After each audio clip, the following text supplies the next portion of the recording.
Kita memperingati kematian Tuhan Yesus. Kita percaya bahwa hati Tuhan Yesus ada bersama-sama dengan kita. Amin. Selalu ada untuk kita sampai saat ini. Pengorbanan Yesus supaya kita dan Bapa tidak terpisah. Kematian Tuhan Yesus menunjukkan bahwa kita adalah orang-orang yang berharga di matanya. Kematian Tuhan Yesus tidak sia-sia bagi kita, bagi saya, bagi bapak ibu, saudara-saudara semuanya. Karena begitu besar kasih Allah kepada kita. Mari siapkan hati kita bersama-sama di hadapan Tuhan. Terima kasih Tuhan Allah yang dahsyat. Tuhan Yesus yang begitu baik, teramat baik bagi kami Tuhan. Engkau merelakan diri untuk menebus dosa-dosa kita di tiang kayu salib Tuhan. Terima kasih Tuhan Yesus, Engkau Allah yang dahsyat. Terima kasih Tuhan. Terima kasih Tuhan Yesus. Mari kita renungkan kebaikan Tuhan. Tanpa Tuhan, tanpa salib itu, kita tidak ada sampai saat ini. Terima kasih Tuhan Yesus. Haleluya Yesus. Perlindungan Allah bagi kami saat ini Tuhan, bagi umat-Mu dimanapun mereka berada. Kami akan mengikuti ibadah ini Tuhan Yesus. Dijauhkan dari segala macam mara bahaya bahkan apapun Tuhan. Satuan hati, kesatuan roh untuk menyembah Engkau di dalam roh dan kebenaran. Terima kasih Tuhan Yesus. Haleluya. Haleluya Yesus. Terima kasih. Hanya Kau Tuhan di hidupku. Kau berikan hidup yang baru. Darah-Mu menyucikan, pulihkan hatiku.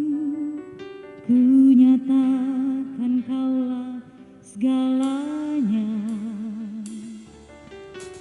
Engkaulah sumber pengharapan. Kuasa-Mu sanggup menyembuhkan. Jiwaku pun berserah hanya kepada-Mu. Yesus, Kaulah segalanya.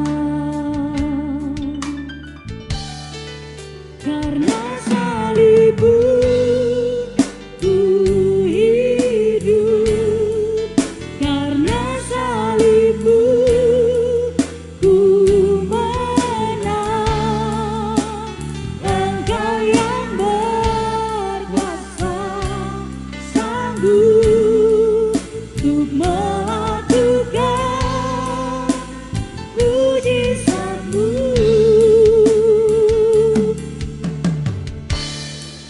Hidupku.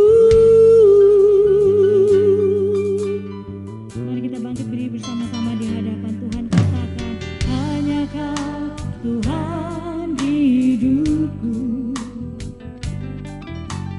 Kau berikan hidup yang baru. Darah-Mu menyucikan, pulihkan hatiku. Ku nyatakan Kaulah segala. Engkau sumber pengharapan. Kuasa-Mu sanggup menyembuhkan. Jiwaku pun berserah hanya kepada-Mu. Yesus, Kaulah segalanya. Karena salib-Mu,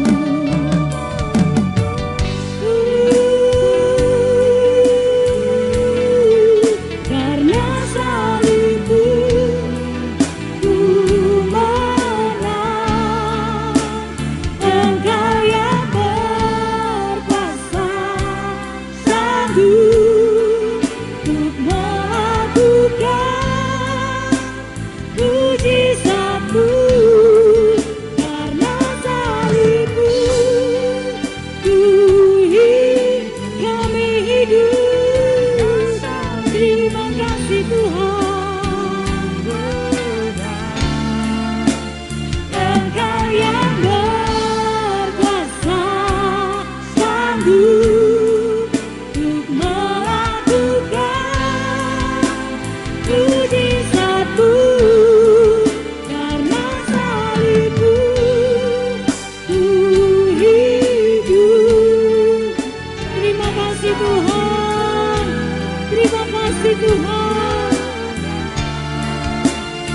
Engkau yang berkuasa, sanggup untuk melakukan mujizat-Mu di hidupku.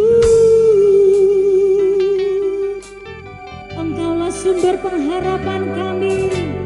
Engkaulah sumber, benar Tuhan, Engkau sumber pengharapan kami. Kuasa-Mu dahsyat bagi kami Tuhan. Yes, amin. Jiwaku pun berserah hanya kepadamu, Yesus, Kaulah segalanya. Karena salibmu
Tuhan, kami ada sampai saat ini Tuhan. Terima kasih Yesus, sanggup untuk melakukan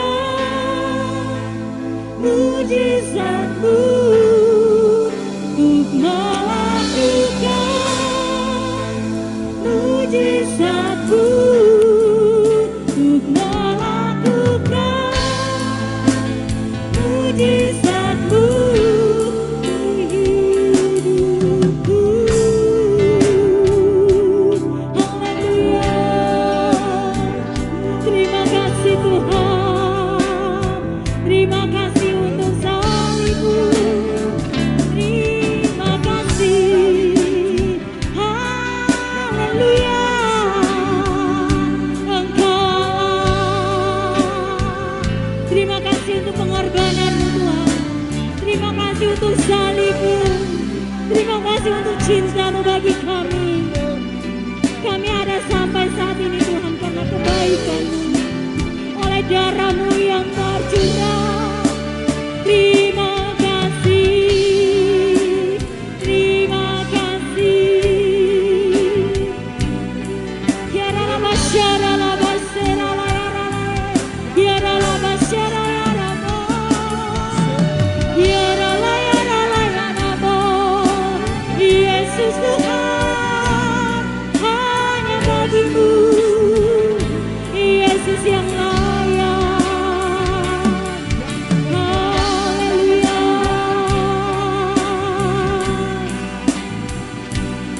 Bersyukur bagi Engkau, bersyukur bagi Yesus yang dahsyat.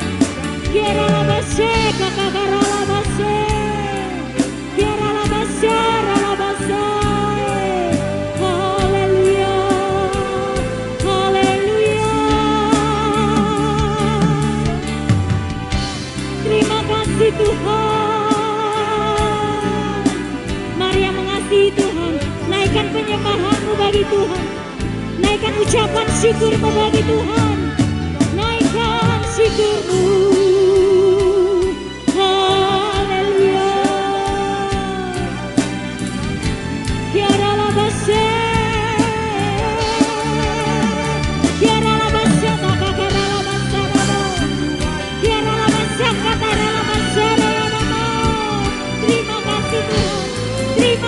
Tuhan. Terima kasih Yesus Tuhan. Haleluya. Haleluya. Terima kasih.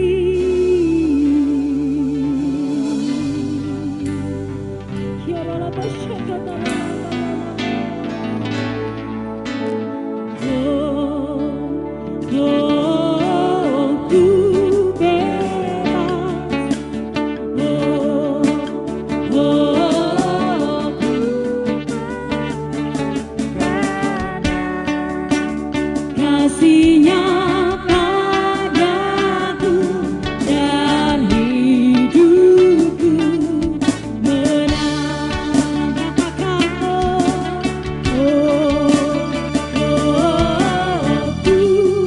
mari yang sudah bebas oleh Tuhan, kita nyanyikan bagi Tuhan. Karena kasihnya padaku dan hidupku menang. Oleh darah Yesus ku bebas dan didamai. Oleh darah Yesus ku bebas dan hidupku menang. Katakan oleh darah Yesus ku bebas. Haleluya. Haleluya. Kami percaya kami bebas Tuhan.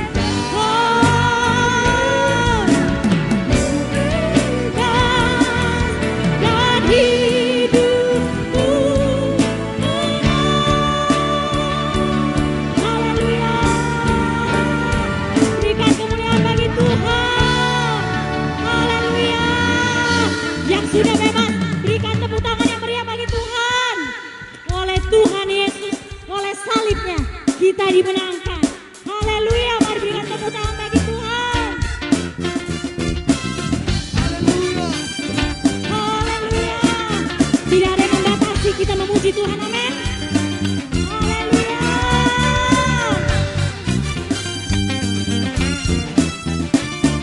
Langit dan bumi, pujilah Tuhan. Katakan sebab Dia ciptakan semuanya. Keagungannya mengatasi langit bumi. Sembah sujud di hadapannya. Haleluya. Langit dan bumi, pujilah Tuhan. Sebab Dia ciptakan semuanya. Keagungannya mengatasi langit bumi. Sembah sujud di hadapan. Ku puji, ku sembah Yesus Kristus Sang Penebusku. Ku puji, kami puji Engkau, Yesus Tuhan dan Rajaku. Sekali lagi kami memuji Engkau. Biarlah langit dan bumi memuji Engkau Tuhan. Langit dan bumi, pujilah Tuhan.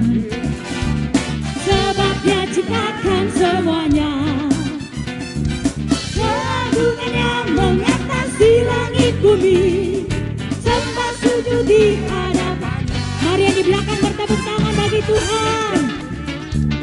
Kita memuji Allah yang dahsyat sebagai penebus kita. Keagungannya mengatasi langit bumi. Sembah sujud di hadapannya.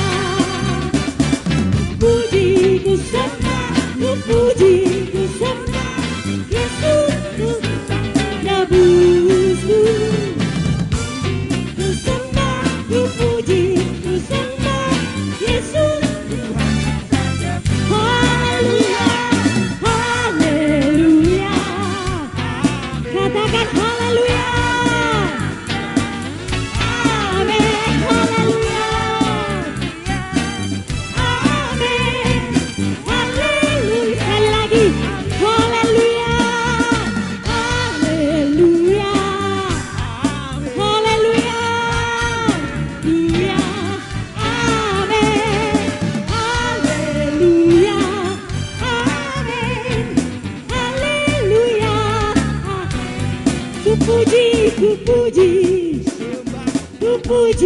sembah Yesus Tuhan tanpa ragu. Ku puji, ku sembah Yesus Tuhan dan Raja. Haleluya.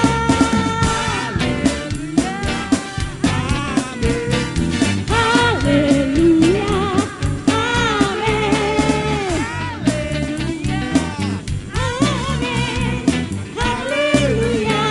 Amin. Mari yang pria nyanyikan bagi Tuhan. Langit dan bumi pujilah Tuhan. Mari yang wanita bertepuk tangan bagi Tuhan. Sebab Haleluya.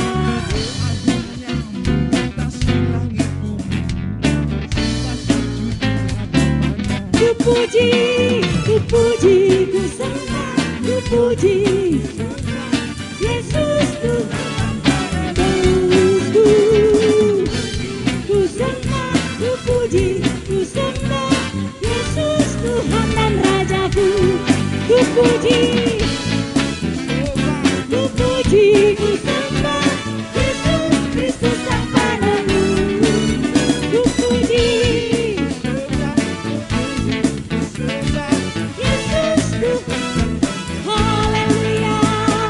Haleluya. Haleluya. Haleluya. Amin. Haleluya. Amin. Haleluya. Amin. Haleluya.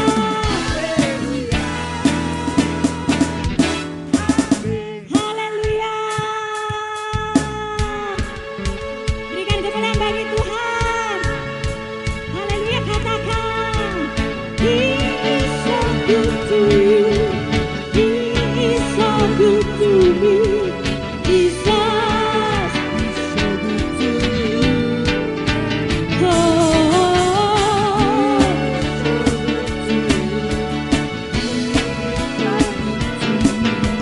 Jesus is so good to you. Dia sungguh baik, dia sungguh baik, dia sangat baik. Yesus, dia baik bagiku. Dia sungguh baik, dia sangat baik. Yesus, dia baik bagiku. Mari katakan kiri kanan, depan belakang. Di bagiku, dia bangkit bagiku.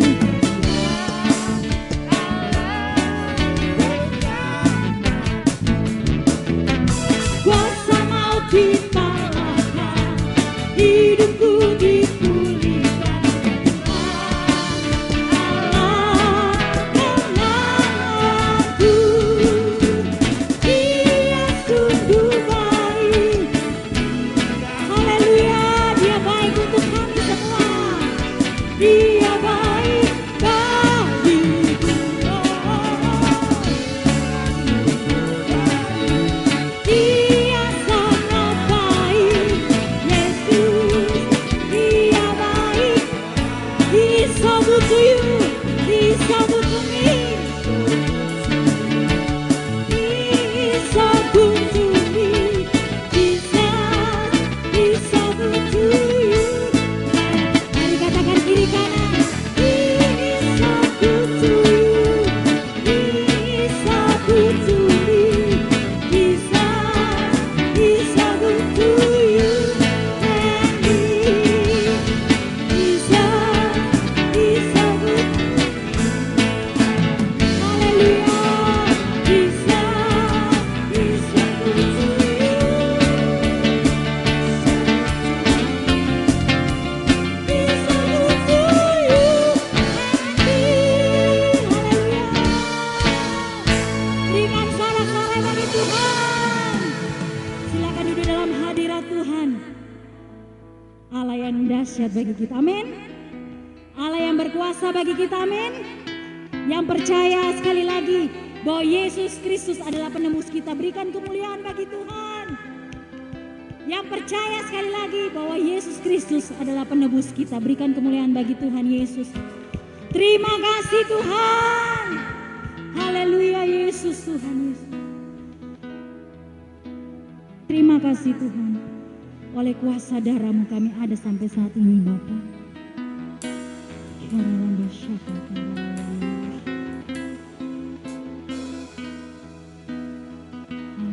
Yesus Tuhan. Oleh kuasa darah-Mu telah tebus dosaku, kekudusan-Mu melingkupiku, kasih-Mu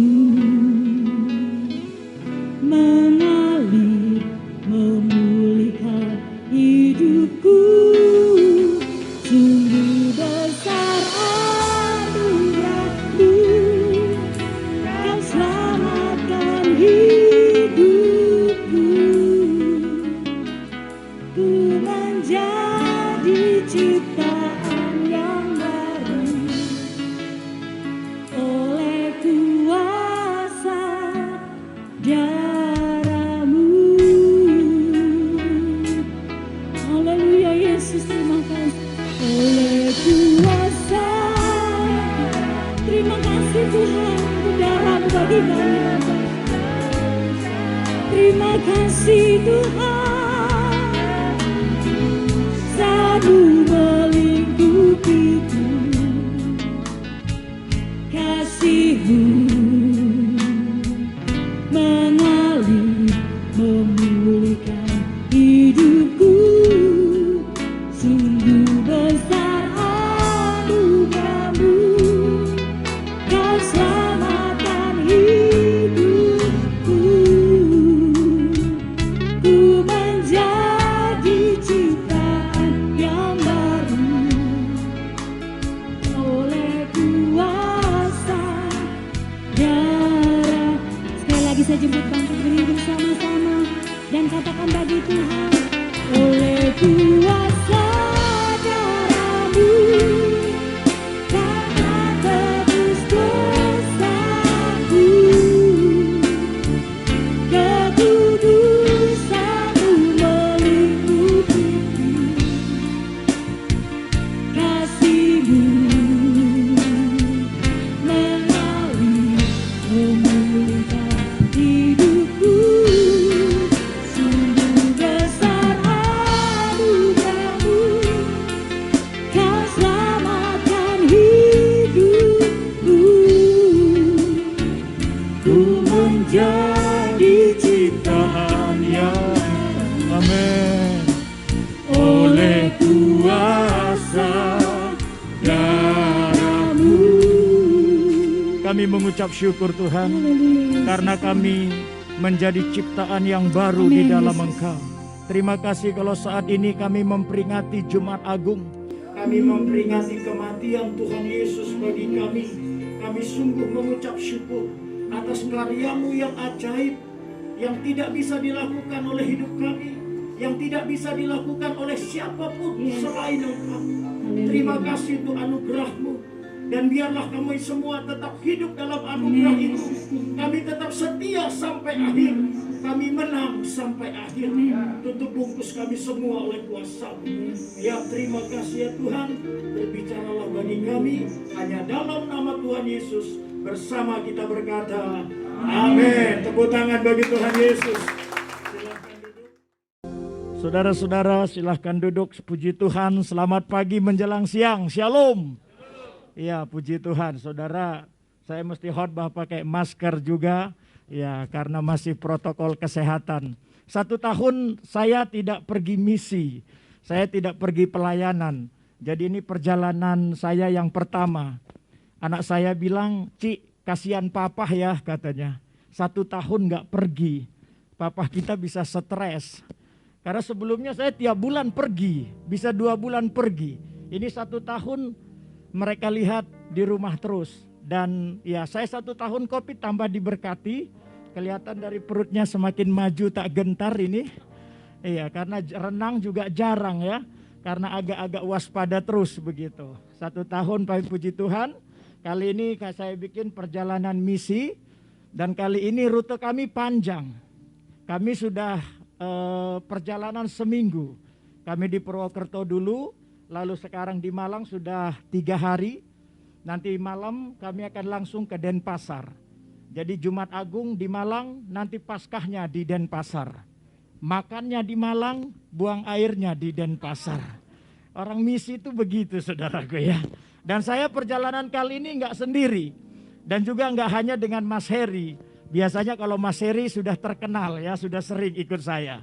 Tapi kami hari ini berlima dengan Mas Heri. Ini mungkin 5 jawatan ini ya. Jadi yang pertama Pak Andi ya, boleh bangkit berdiri menghadap ke jemaat, tepuk tangan untuk Tuhan. Ya, ini saya pergi semua dengan laskar-laskar pelayanan penjara. Pak Andi ini pelayanan penjara di Purwokerto dan Nusa Kambangan.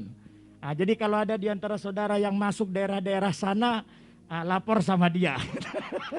Oh enggak, bercanda. Yang kedua Pak Dedi, boleh bangkit berdiri menghadap ke jemaat. Iya, ini sebenarnya saudara Dedi karena belum laku ya. Iya, karena belum menikah ya. Yang kira-kira ada rencana Tuhan lebih jauh. Saudara yang merasa pertemuan hari ini ada efek-efek ke sana, nah hubungi saya. Uang pendaftarannya nggak mahal. Ya mana tahu habis pelayanan ketemu jodoh kan bisa aja. Bisa kan saudara? Kok mukanya tegang semua ini ya? Ya, satu lagi ada saudari Esther. Dia pelayanan penjara, kalau Dedi ini pelayanan penjara di Jawa Timur. Tiap hari dia ini pelayanan penjara. Ya, tapi dia domisili di Surabaya. Satu lagi Esther lagi jum. Dia nggak bisa ikut ibadah karena sekarang lagi khotbah jum penjara juga. Ya, dia pelayanan penjara di Denpasar. Hari ini dia jum dengan penjara Malang. Jadi kami semua boleh bergabung, puji Tuhan. Tadi pagi saya khotbah di Pak Ari. Saat ini bersama dengan saudara dan saya lihat semuanya tetap semangat. Tepuk tangan bagi Tuhan kita yang luar biasa. Mohon dukung doa untuk perjalanan kami ke Denpasar saudara ya. Kami akan sampai Kamis di Denpasar. Nanti Jumat balik lagi ke Malang. Karena minggu depan saya khotbah di Pak Simon di Istana Dieng. Jadi sampai hari Minggu depan akan tetap juga di Malang. Ya baik. Saudara, hari ini kita peringati Jumat Agung ya. Kita peringati kematian Tuhan Yesus. Karena itu firman Tuhan juga kita akan bahas tentang kematian Tuhan Yesus. Saya akan dibantu oleh slide ya. Nah, ini tentang Jumat Agung GBI Kunci Daud Malang ya. Udah kayak keluarga bagi saya gereja ini. Tapi nggak tahu mereka ngerasa saya keluarga nggak ya? Jangan-jangan saya bertepuk sebelah tangan. Saya ngerasa keluarga, mereka enggak gitu kan. Tapi saya yakin semua di sini merasa keluarga juga ya. Amin. Saya ini orang tua saya masih muslim saudaraku ya. Jadi kalau saudara nggak jadi saudara saya, kasihan saya, siapa lagi? Bagi saya orang Kristen itu saudara-saudara saya. Lanjutkan. Nah saudara, kalau bicara karya Tuhan Yesus, saya menyebutnya ada 7 karyanya sebenarnya ya. 7 itu juga angka sempurna. Karena itu saya membuat 7 karya Yesus. Pertama dari kelahirannya, atau kita sebut Natal. Kelahiran itu artinya memulai sesuatu. Makanya saudara dan saya juga hidup ini pasti dimulai dengan lahir. Ada di sini yang hidup dulu nggak pernah lahir? Nggak ada ya. Jadi kalau ada kelahiran itu memulai. Lalu setelah Yesus lahir, dia hidup, dia memberi gaya hidup. Makanya kita bersyukur Tuhan kita itu pernah jadi manusia, sama hidup seperti kita. Jadi gaya hidup itu tinggal jiplak. Kita tinggal baca Injil, Yesus hidup kayak apa? Seperti apa dia di dunia kita bisa lihat. Ya, bahkan Yesus juga perlu uang waktu di dunia. Iya kan? Yesus perlu uang. Cuman bedanya sama kita, kalau kita perlu uang, kita cari uang. Kalau Yesus perlu uang, dia nggak cari uang. Cari ikan. Nah, itu aja bedanya. Kalau kita perlu uang, cari uang. Kalau Yesus enggak. Saya mau cara Yesus. Jadi kalau perlu uang, cari ikan. Ikan itu lambang jiwa. Makanya kita ini penjala jiwa. Murid-murid itu dari penjala ikan. Jadi kalau ada ikan itu lambang jiwa. Jadi kalau saudara mau diberkati, jangkau jiwa. Amin. Ya, orang yang menjangkau jiwa, pabrik yang menjangkau jiwa, toko yang menjangkau jiwa, pasti diberkati. Karena di mulut jiwa ya, di hidup jiwa itu ada berkat. Ya. Dan itu berkatnya kalau jiwa itu tanpa batas, lebih dari keringat. Nah, makanya kalau mau kita diberkati terus jangkau jiwa. Maka kita akan lihat berkat luar biasa. Yang ketiga, pelayanannya ini juga teladan. Ya, khususnya pelayanan dalam misi. Pelayanan Yesus itu arahnya misi karena di zaman perjanjian lama tidak ada misi. Bedanya PL dan PB, salah satu itu dalam misi. Dalam PL itu nggak ada jangkau jiwa, menangkan jiwa itu nggak ada. Karena di PL itu Tuhan hanya urus satu bangsa, bangsa Israel. Bangsa lain Tuhan nggak urus. Bahkan saudara, di PL arti misi itu perang. Makanya di PL itu masih bisa membunuh orang. Bahkan kalau Tuhan suruh berperang, Tuhan bisa bilang, habiskan orang di kota itu. Jangan sisakan satu pun. Nah, jadi di PL itu justru misi itu menghilangkan nyawa. Tapi di PB kita nggak menghilangkan nyawa, kita menyelamatkan nyawa. Amin. Tepuk tangan untuk Tuhan kita, saudaraku ya. Makanya kenapa orang Kristen dan gereja itu wajib misioner, karena misi itu dijunjung di zaman perjanjian baru. Jadi kalau ada gereja, ada orang Kristen tidak misioner atau kurang misioner, ini tidak menghidupi kodrat umat perjanjian baru. Mungkin orang ini harusnya hidup zaman Musa. Ya, salah zaman. Karena kalau zaman perjanjian baru itu misi. Kalau zaman Musa nggak perlu misi. Ya, perang begitu. Saya takut suami istri kalau perang itu ingatnya Musa terus itu. Makanya perang ya. Jadi pelayanan kepada misi. Karena itu saya dorong juga kita semakin semangat, semakin luar biasa dalam misi ya. Nah, yang keempat, karya kematian. Nanti ini yang kita bahas. Karena hari ini kita memperingati kematian Tuhan Yesus. Yang kelima, setelah mati, bangkit. Nanti hari Minggu saudara kita akan Paskah, akan memperingati kebangkitan. Kebangkitan itu jaminan kemenangan. Ya, jadi kita dijamin lewat kebangkitan Yesus. Makanya keselamatan kemenangan kita pasti akan terjadi. Yang keenam, kenaikannya ke surga. Ya, setelah dia bangkit lalu dia naik ke surga. Karena Yesus ke bumi itu hanya untuk misi saja. Nggak ada tujuan lain. Bahkan Yesus di bumi ini juga nggak lama-lama. Ya maaf nih, bagi Yesus nggak terlalu berarti panjang umur. Ya kita selalu pakai Amsal, Yesus kita nggak sampai 40 tahun. Karena yang penting itu pencapaian tujuan. Saudara kalau pergi ke satu tempat, prinsipnya bukan berapa lama Anda di jalan, tapi berapa cepat Anda sampai. Justru kalau seharian nggak nyampe-nyampe, jangan bangga. Itu bukan surplus, itu defisit. Iya kan, masa saya dari Talitakum Pak Ari sampai ke sini umpamanya 3 jam, itu berarti nyasar saya. Jadi dalam perjalanan hidup juga yang penting bukan berapa lama kita hidup di bumi, tapi seberapa cepat kita mencapai destiny. Amin. Yesus 33,5 tahun sampai disalib. Destininya soalnya disalib. Jadi bagi Yesus umur panjang, deposito, jabatan tuh nggak ada yang dia kejar soal itu. Tapi apa yang ditarget rohani dalam hidupnya, itu yang dia kejar. Makanya setelah selesai, dia kembali naik ke surga. Nanti yang terakhir, kedatangan kedua kali. Ini karya yang ke-7. Nah, 6 dari ini sudah terjadi. Ya, yang ke-7 ini aja yang belum. Dia belum datang kedua kali. Kenapa? Karena 6 ini dikerjakan oleh Yesus sendiri. Cepat pengerjaannya. Tapi yang ke-7 ini kerjasama dengan gereja. Makanya Yesus belum bisa datang kedua kali. Karena kemitraan dengan gereja, itu gerejanya belum lulus. Gereja belum menyelesaikan amanat Agung Matius 28 itu. Jadi selama gereja belum lulus di situ, belum selesai, kedatangan kedua kali ini akan terhambat. Nah makanya kita terus harus menuntaskan pemuritan suku-suku itu. Supaya yang ke-7 ini bisa secepatnya digenapi.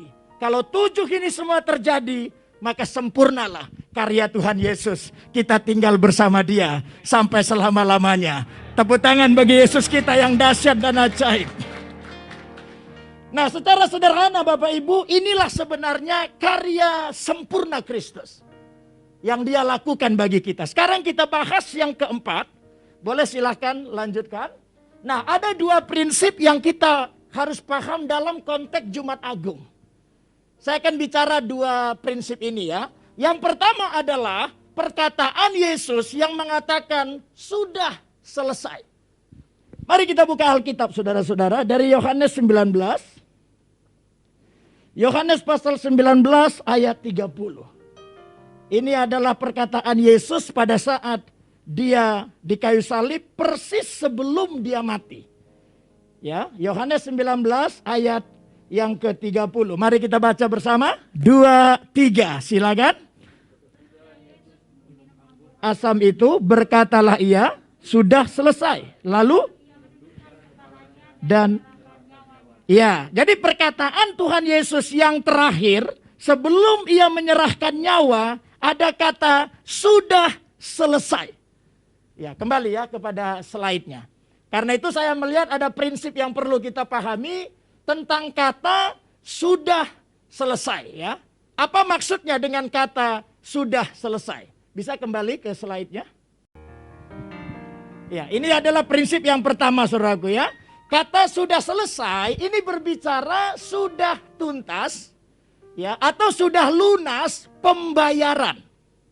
Tadi saya katakan pada saudara, kebangkitan Yesus itu bicara tentang jaminan, tapi kematian Yesus ini bicara tentang pembayaran.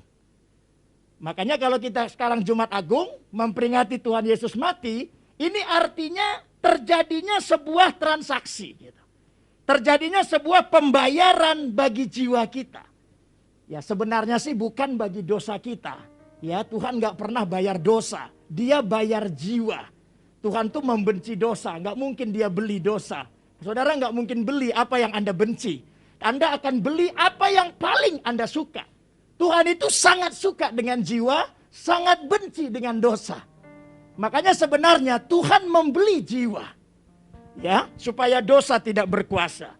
Jadi bicara kata sudah selesai, yang selesai adalah penuntasan pembayaran jiwa manusia. Kenapa harus dibayar dengan kematian Yesus? Karena firman Tuhan berkata apa? Upah dosa adalah, ya, upah dosa itu maut. Maut itu kematian. Makanya Roma 3:23 menegaskan semua orang sudah berdosa dan kehilangan kemuliaan Allah. Upah dosa adalah maut. Karena itu saudara-saudara, dalam pandangan Alkitab, dosa itu bukan sekedar kejahatan. Di sini bedanya Kristen dengan seluruh agama. Kalau agama itu memandang dosa itu kejahatan. Makanya pusat semua agama itu kebaikan. Sentral pengajaran agama itu semua kebaikan. Kenapa? Karena bagi mereka dosa adalah kejahatan. Tapi bagi Kristen tidak. Karena memang sebenarnya esensi dosa bukan kejahatan. Dosa itu buah, kejahatan itu buah dari dosa. Tapi bukan pokok dari dosa. Ini sama dengan buah pisang saudara. Pisang itu memang bagian, buah pisang memang bagian dari pisang. Tapi buah pisang tentu bukan pokok pisang. Ya, jangan pernah katakan buah pisang adalah pokok pisang. Buah pisang bagian dari pisang. Tapi buah pisang bukan pokok pisang. Kejahatan buah dari dosa, tapi kejahatan bukan pokok dosa. Ya, jadi dosa itu bukan kejahatan, dosa adalah kematian. Makanya di Kejadian firman Tuhan berkata kepada Adam Hawa, jangan sekali-kali makan buah itu, karena pada hari engkau makan, engkau akan mati, bukan jahat. Karena setelah mati rohani baru jahat. Ya, jadi esensi dosa itu kematian. Bukan kejahatan. Nah makanya kita percaya sesuai Roma perbuatan baik tidak menyelamatkan. Ya, karena perbuatan baik itu bisa mengatasi kejahatan. Tapi perbuatan baik nggak bisa mengatasi kematian. Anda sebaik-baik apa pasti mati, percayalah. Tapi kalau Anda hidup pasti nggak mati. Jadi yang nggak mati itu orang hidup bukan orang baik. Orang baik pasti mati, tapi orang hidup nggak mati. Karena kalau mati pasti nggak hidup, ya kan? Nah, jadi makanya kebaikan itu bisa mengatasi kejahatan, tapi kebaikan nggak bisa mengatasi kematian. Orang baik pasti nggak jahat, orang jahat pasti nggak baik. Jadi kalau kita mau mengatasi kejahatan, agama bisa berhasil dengan kebaikan. Tapi kalau bicara dosa, ini bukan kejahatan. Ini yang mau diatasi kematian. Kebaikan nggak bisa mengatasi kematian. Makanya kematian hanya bisa diatasi oleh kehidupan. Yesus berkata, dialah jalan, dialah kebenaran, dialah kehidupan. Hanya Yesus yang bisa beri kehidupan. Tepuk tangan bagi Tuhan kita, saudara-saudara.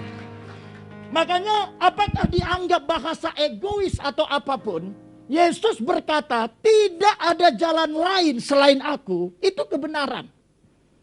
Kalau dipandang dari cara pandang lain, itu bisa perkataan egoisme.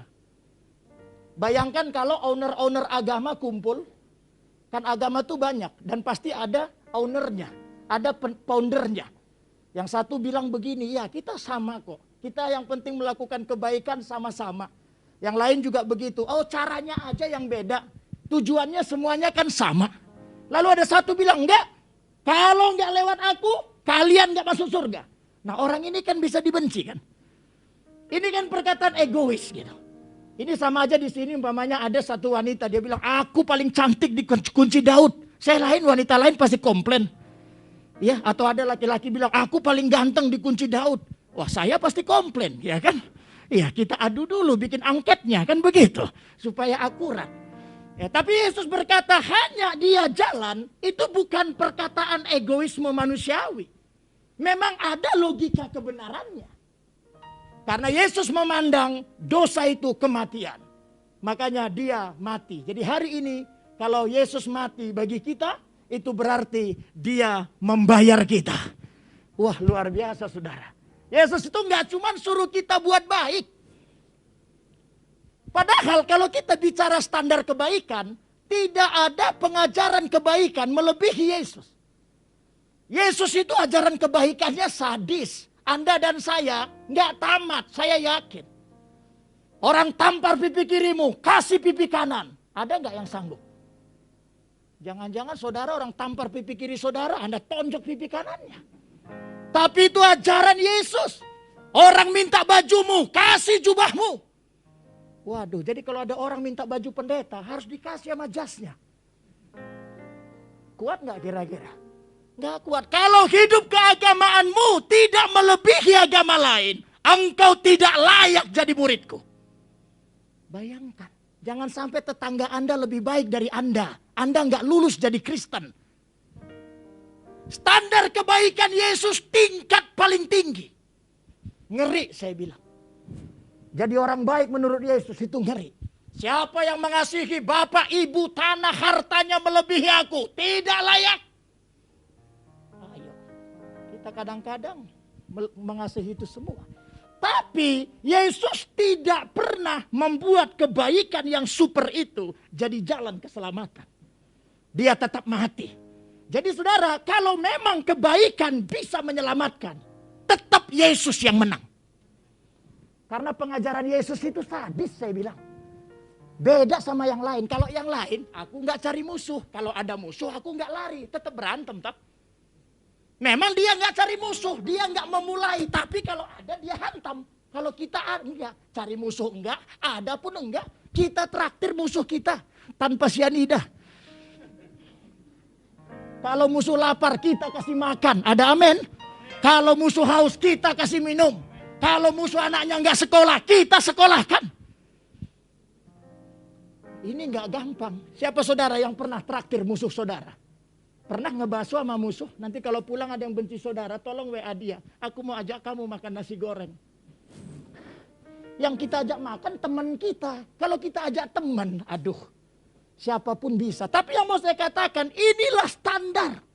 Jadi kalau kebaikan bisa jadi jalan keselamatan, tetap Yesus pemenang. Tapi karena kodratnya bukan kejahatan, mengatasi kematian, sebaik-baiknya kita, tetap Yesus harus mati untuk membayar kita dari dosa kita. Ada amin? Karena itu saudara, kuasa kematian Yesus ini bukan main.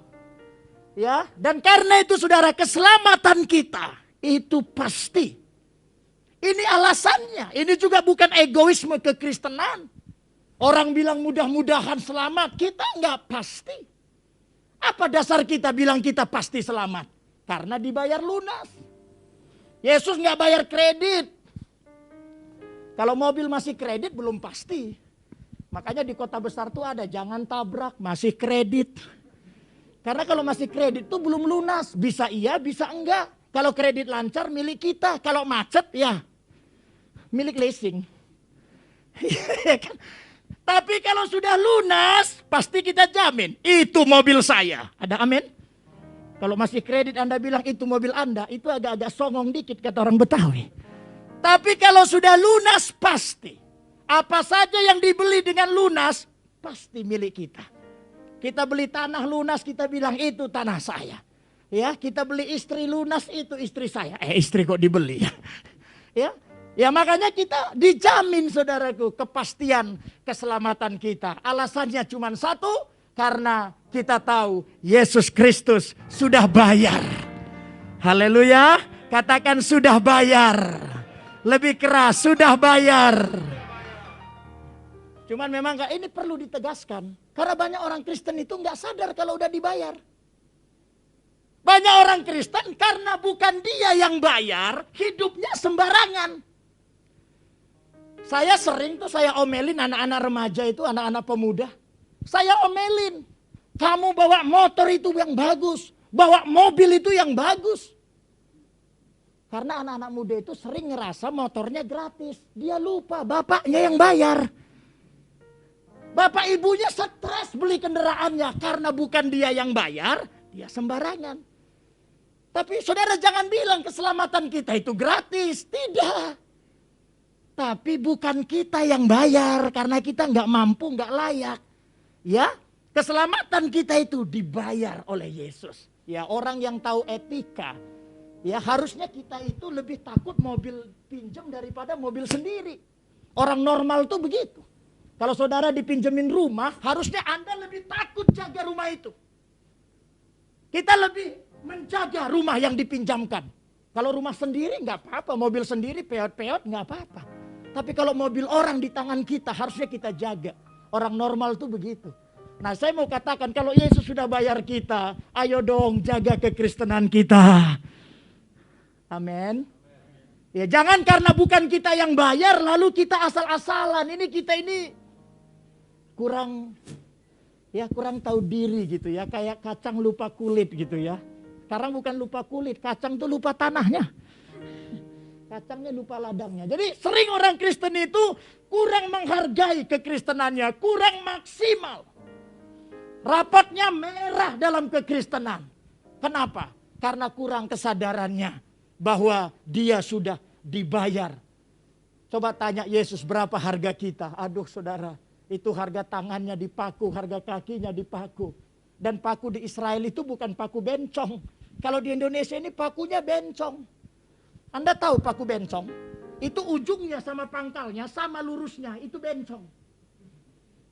Kalau di Israel itu ujungnya tajam, ke pangkalnya membesar. Jadi semakin dipukul, lukanya semakin besar. Kalau paku bencong kayak jarum suntik, masuknya sedikit sakit, habis itu nggak sakit lagi. Tapi paku Yesus itu paku luar biasa. Mahkota duri itu 3 senti. Tanya dokter, kena otak apa enggak? Untung Yesus bukan kita. Kalau Yesus bukan orang Israel, nggak ada yang kuat. Ya, dia sudah nggak tidur berhari-hari. Wah, luar biasa, berdarah-darah untuk membayar kita. Saya mau katakan, harga keselamatan kita mahal sekali harganya. Melebihi apapun. Hargai, jagai, dan kerjakan keselamatan kita. Tepuk tangan bagi Tuhan kita yang luar biasa. Jadi saudara, yang pertama dalam Jumat Agung adalah terjadinya transaksi lunas. Nanti saudara baca sendiri 1 Petrus 1. Teruskan slide-nya. Ya, ini ayatnya ya, bahwa kita sudah dibayar dari hidup sia-sia yang diwarisi dari nenek moyang, bukan dengan emas atau perak, ini bukan dengan kebaikan, melainkan dengan darah yang mahal, darah Kristus, seperti darah anak domba, tidak bernoda, tidak bercacat. Luar biasa. Teruskan slide-nya. Ya.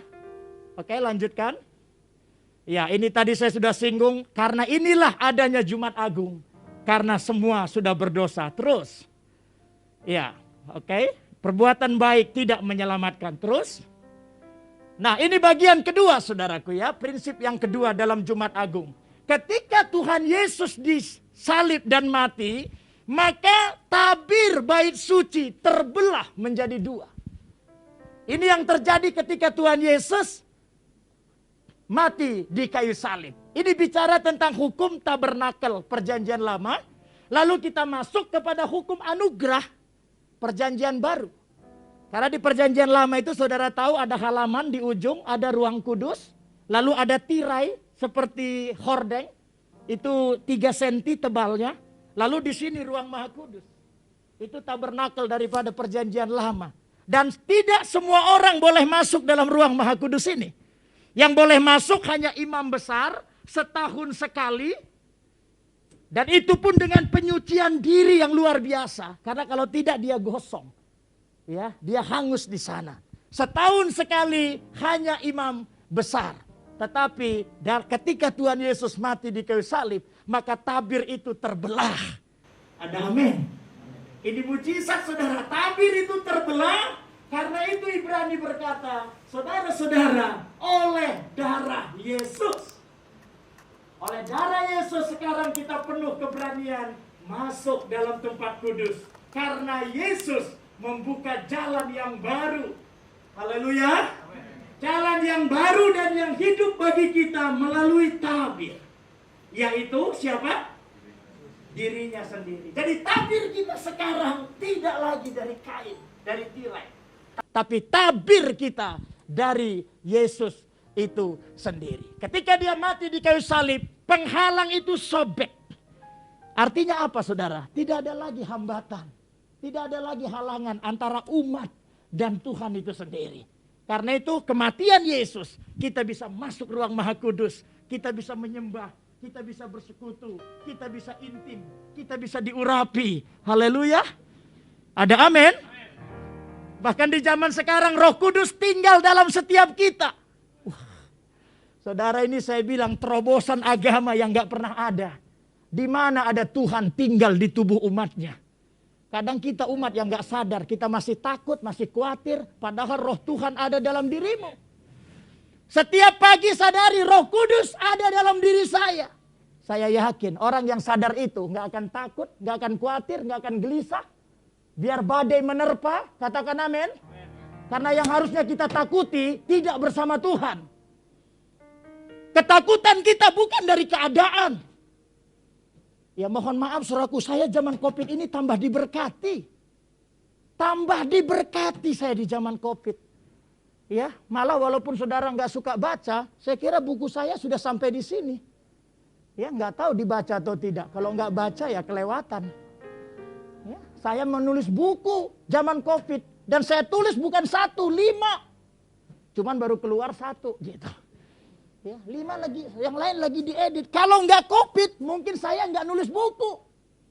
Tapi zaman Covid, saya pakai filosofi orang Chinese. Ya, saya pakai semua filosofi baik orang Chinese, saya pakai. Di balik tantangan selalu ada peluang. Makanya orang Chinese itu di mana-mana hidup, apa aja bisa dia jual. Dia lihat angin, dia bikin kipas angin.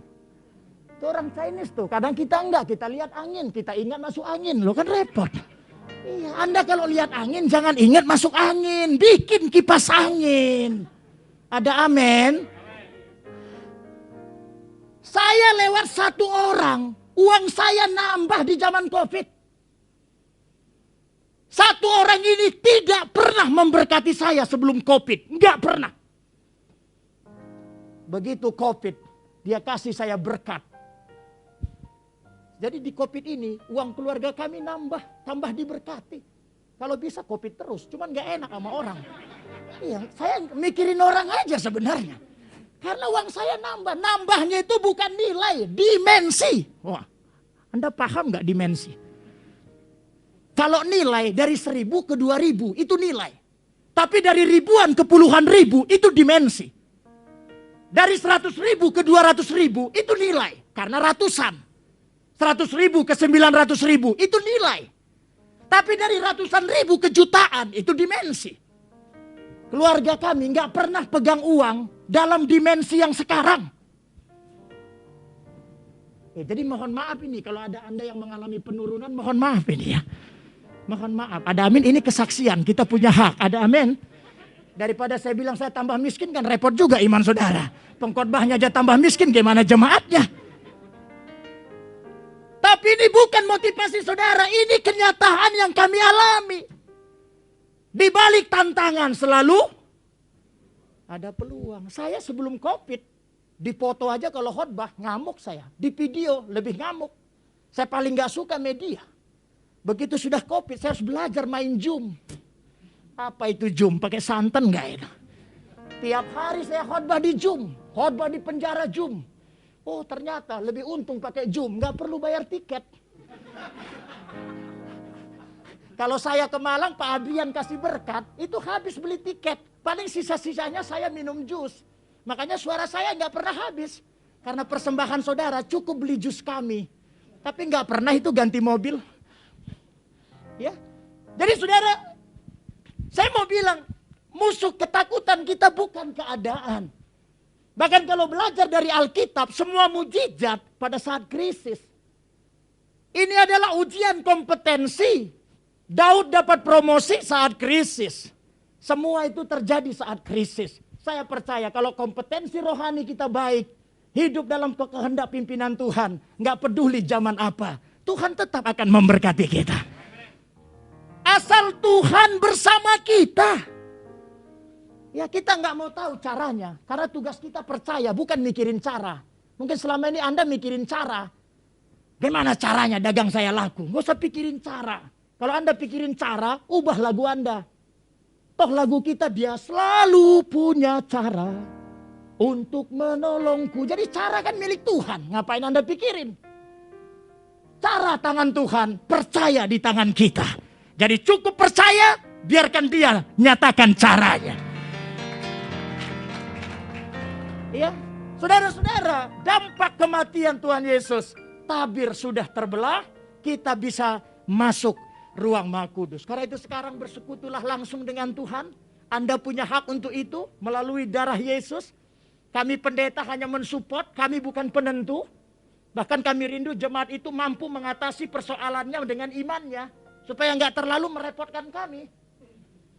Ya, kalau jemaat nggak mampu mengatasi hidupnya dengan imannya, pasti bikin repot pendeta. Kadang yang muncul jerabat batu saja, panggil gembala. Pak pendeta tolong doakan saya. Sakit apa dek? Jerawat saya. Kalau setan-setan kecil itu Anda urus sajalah. Kalau ada algojonya baru panggil Pak Adrian. Pak Adrian rasanya ini setannya algojo. Perlu Pak pendeta. Tapi kalau setannya juga masih anak-anak, Anda urus sajalah. Ketemu orang, injili aja. Nggak usah panggil kami untuk nginjilin. Ada orang sakit, tumpang tangan aja. Ada orang mati, doakan biar bangkit. Nggak bangkit, doakan lagi biar bangkit. Belum bangkit, doakan lagi. 3 kali nggak bangkit, kuburin. Ya berarti memang udah nggak layak dibangkitkan. Tapi saya lihat jemaat itu sering kali dikit-dikit cari pendeta, dikit-dikit cari pendeta. Ya, kayak yang kangen, padahal nyusahin gitu. Saya mau bilang ini zaman anugerah, amin saudara. Ini zaman anugerah, zaman perjanjian baru. Kita bisa bersekutu langsung dengan Tuhan.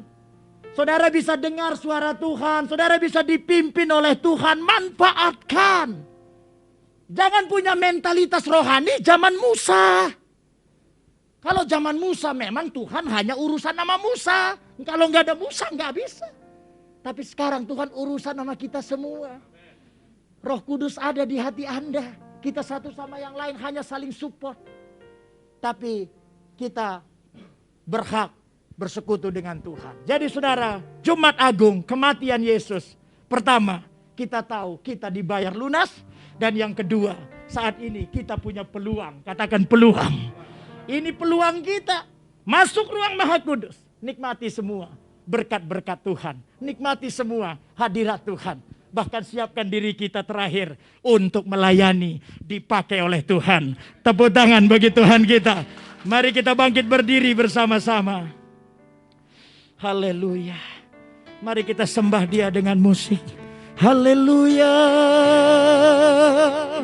Mari masuk ruang Maha Kudusnya. Haleluya.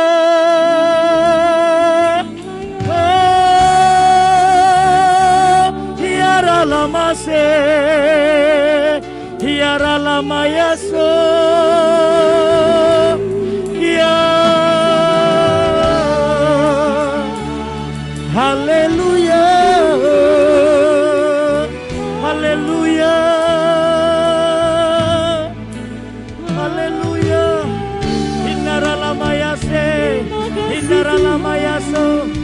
Mari lebih dahsyat lagi, lebih luar biasa lagi, mari lebih tinggi lagi. Inara lama yase ya. Haleluya, haleluya.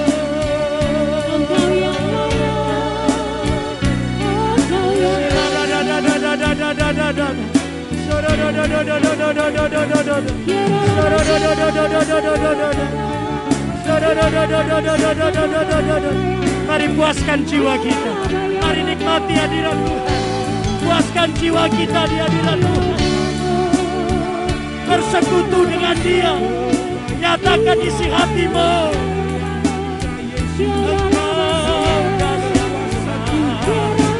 Haleluya, haleluya.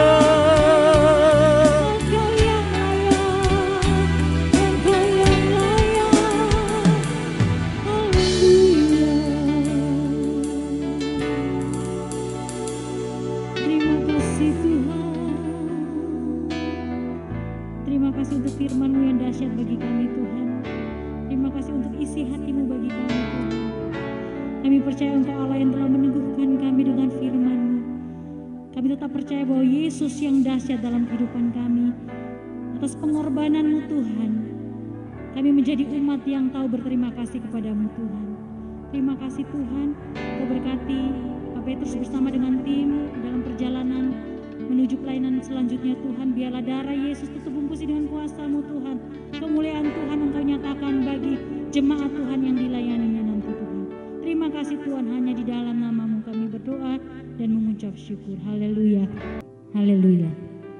Mari siapkan hati, kita akan menerima berkat Tuhan yang luar biasa dan akan mengakhiri ibadah kita pada pagi hari ini. Terima kasih Tuhan Yesus. Terima kasih Tuhan Yesus. Haleluya. Bila Kau yang membuka pintu, tak ada satupun. Saya jemput semuanya bangkit berdiri bersama-sama. Kita angkat tangan kita bagi Tuhan. Bila Kau yang mengangkat aku, tiada yang dapat. Haleluya Yesus. Kita angkat tangan kita bagi Tuhan dan katakan sama-sama.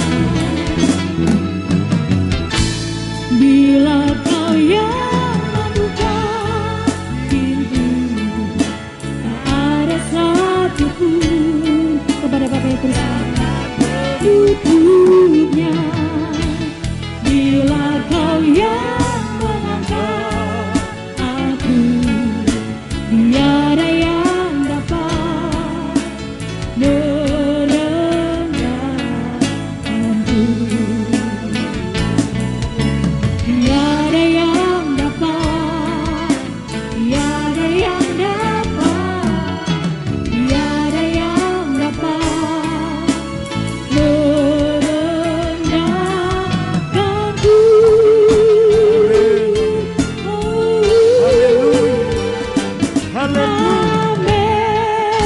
Haleluya, haleluya, haleluya.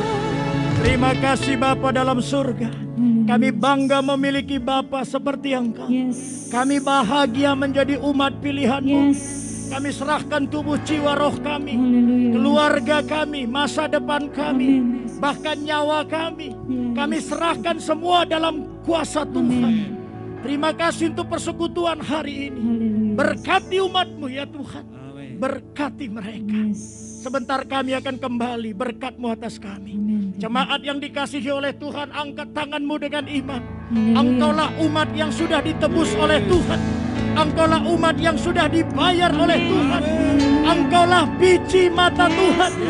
Pulanglah, damai sejahtera Bapa di surga, kasih karunia Tuhan Yesus, persekutuan dengan Roh Kudus menyertai kita dari sekarang sampai selama-lamanya. Dalam nama Tuhan Yesus bersama kita berkata, amin.